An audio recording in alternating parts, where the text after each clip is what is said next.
Disclaimer. This video and all its contents are Ngozi's opinion and that of some people who contributed. We're all entitled to our opinions, so enjoy.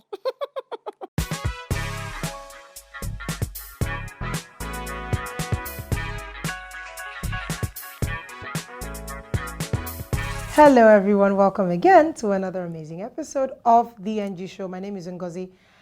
And on this episode, we're talking about Nigeria and the culture of myths. So first of all, many countries, especially the third world, actually I think every country has myths and old tales and wives' tales and stuff. But Nigeria, we have some of the weirdest and most ridiculous ones that I have ever heard, in my opinion. So I'm going to share them with you and tell you what I think. Number one, and I always wondered about the origin of these things because I feel like somebody committed an atrocity and decided to create something, a legend, and then people just kept on carrying it. Number one, if you cross over a pregnant woman, they say, once you cross over a pregnant woman, make sure you cross back. I'm not even sure what a pregnant woman, is she on the floor? Why are you crossing over her? But let's ignore how you cross over a pregnant woman.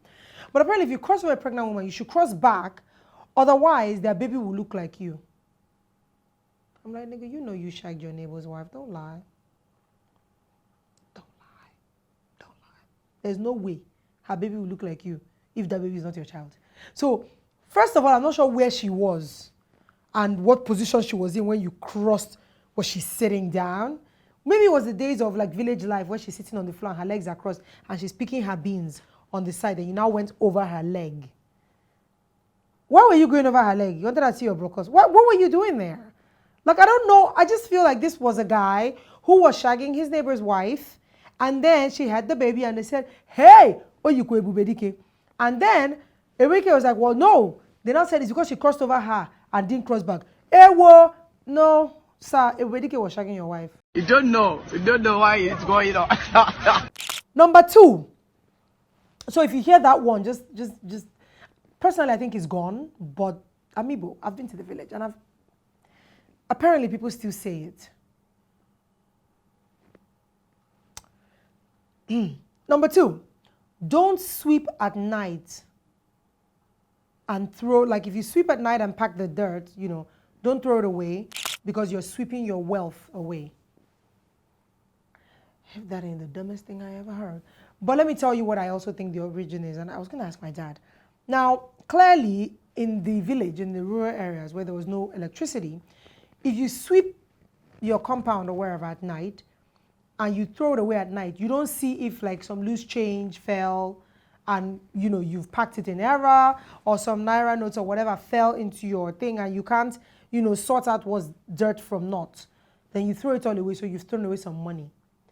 But to now have somebody in 2021 saying, Mbao, don't sweep at night, that just leave it there. Tomorrow morning you throw it away.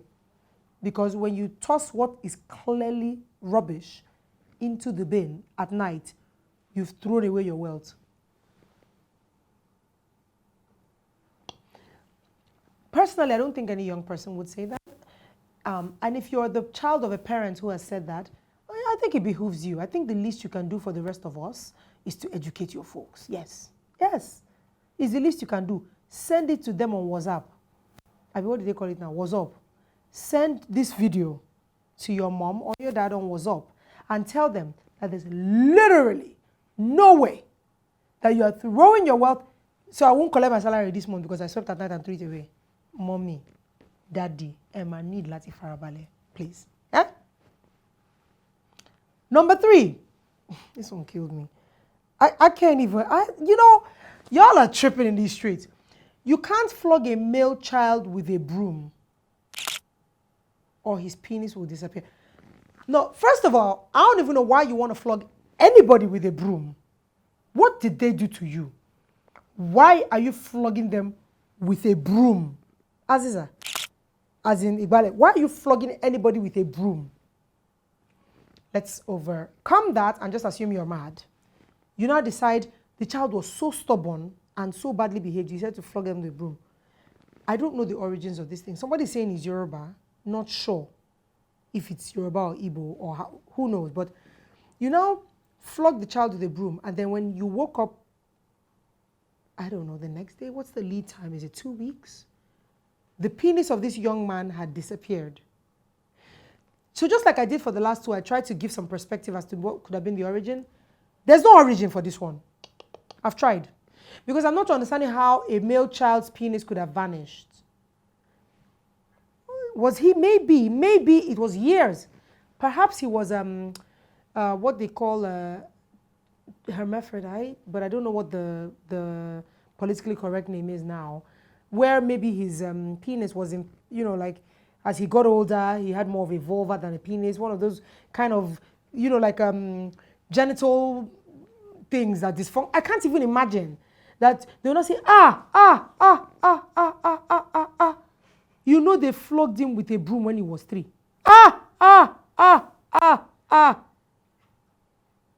This is why it's good to go to school. Even if you don't go to school, read. If you can't read, ask. So something, and they might have castigated this child, taking him to some stream to go and bath, poured water, just, poor baby, huh? Number 4. This is wild. When you're pregnant, you should put a pin, so like a safety pin, the metal safety pin. Yes, the same one that one of these designers used to do earring, that one. In your shirt when you're pregnant, when you go to a public place, so that no evil, like the witches and wizards from your village, will not get you, because they're allergic to metal.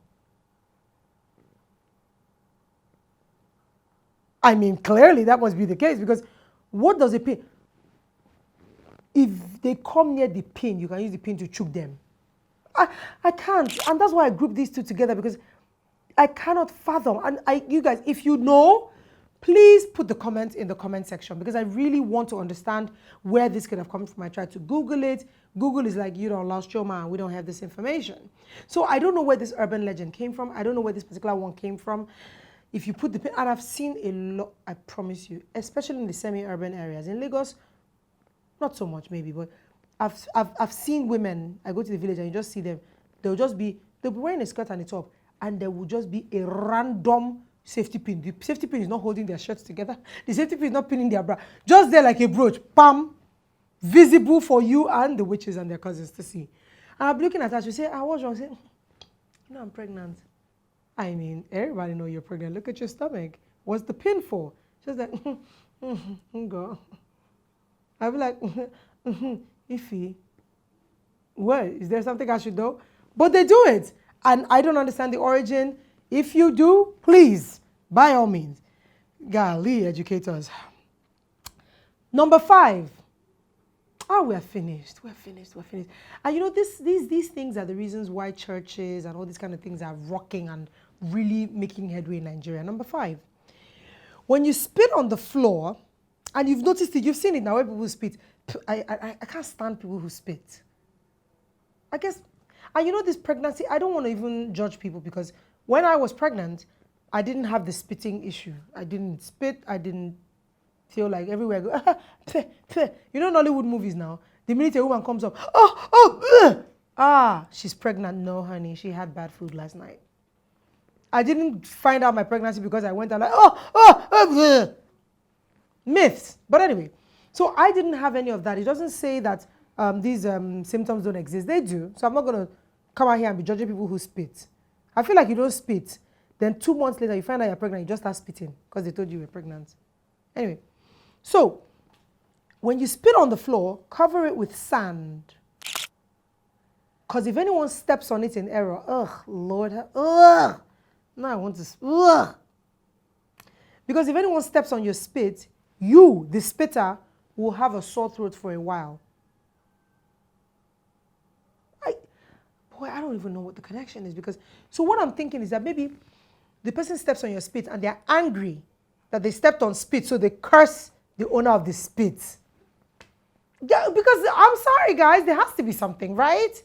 So when you see, I've seen it so many times, I always wonder like, I always thought that was nice of people. Like when you spit, it's already bad enough that you spat. So they'll now find sand that just kind of kick it to cover the spit. I'm like, that's very, I like that. That's really cultured of you. You're uncultured already for spitting, but now that you've covered it better, apparently they were covering it so they will not have sore throats. People are wicked. Just for starting these things, they're wicked. Number 6, I still don't believe this one, but someone in my crew told me, and I trust that she's not a liar. So I'm going to believe her. She said that her mom told them that when you have a sore throat, you should speak through the crack of a door. So open a door and speak into the hollow room through the crack of the door.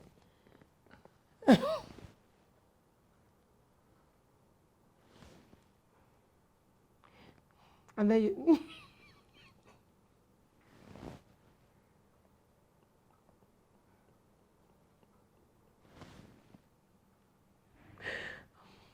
and then your sore throat will go. I'm sorry. When you have a sore throat, speak. You know what? I'm going to try it. Because I randomly get sore throats. I'm going to try it and I'll come back and tell you guys, either on Instagram or here in the comment section, I'll tell you.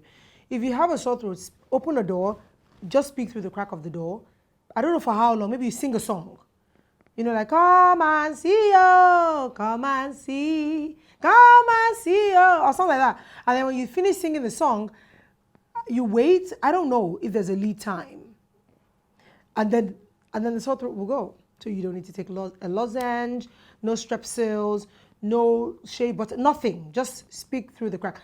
But I think it has to be an empty room on the other side. So if people are inside, it might not help your healing. It might not help your healing. Hey. Number 7. This one I've heard, and I've heard it a lot.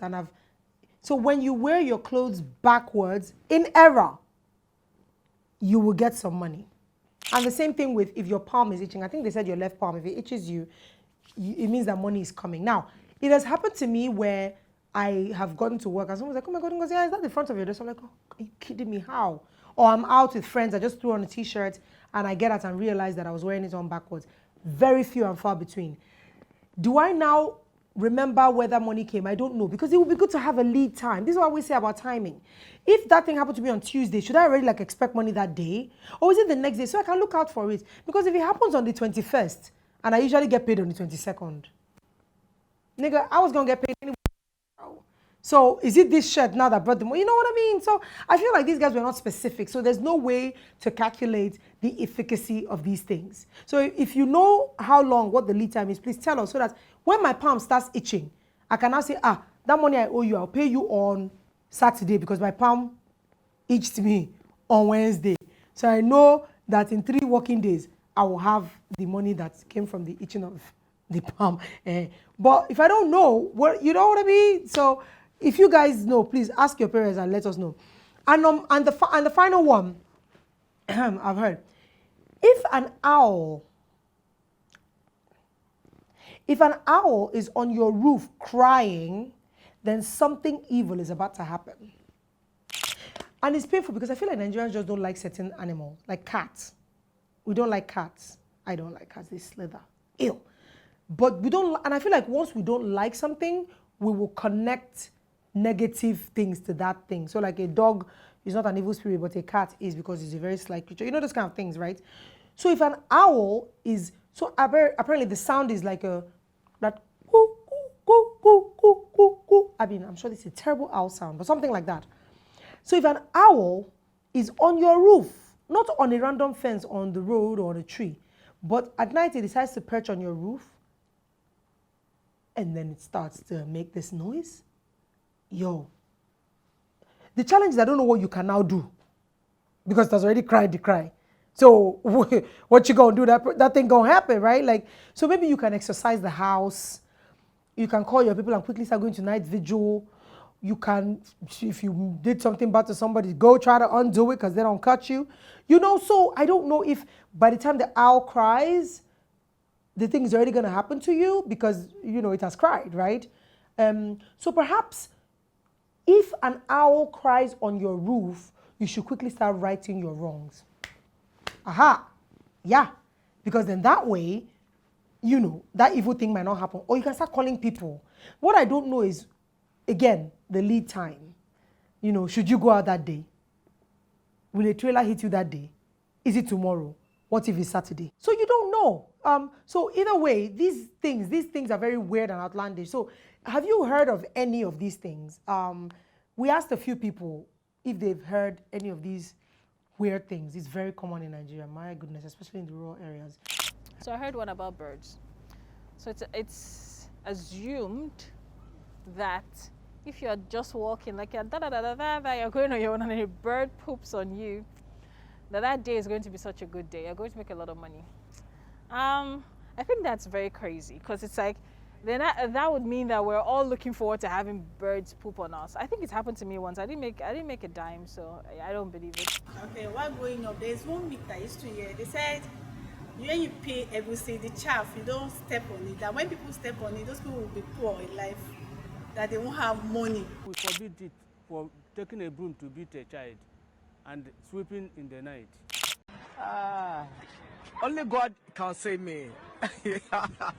Welcome back, guys. All right, so this wraps up the eight weirdest Nigerian myths I've ever heard. If you have any more that I probably missed, and I probably think I probably did miss a bunch of them, put them in the comment section at the bottom of the screen. Click subscribe. Follow me on Instagram. Thank you so much for sticking with me. My name is Ngozi, and until next time, please keep it real. Bye.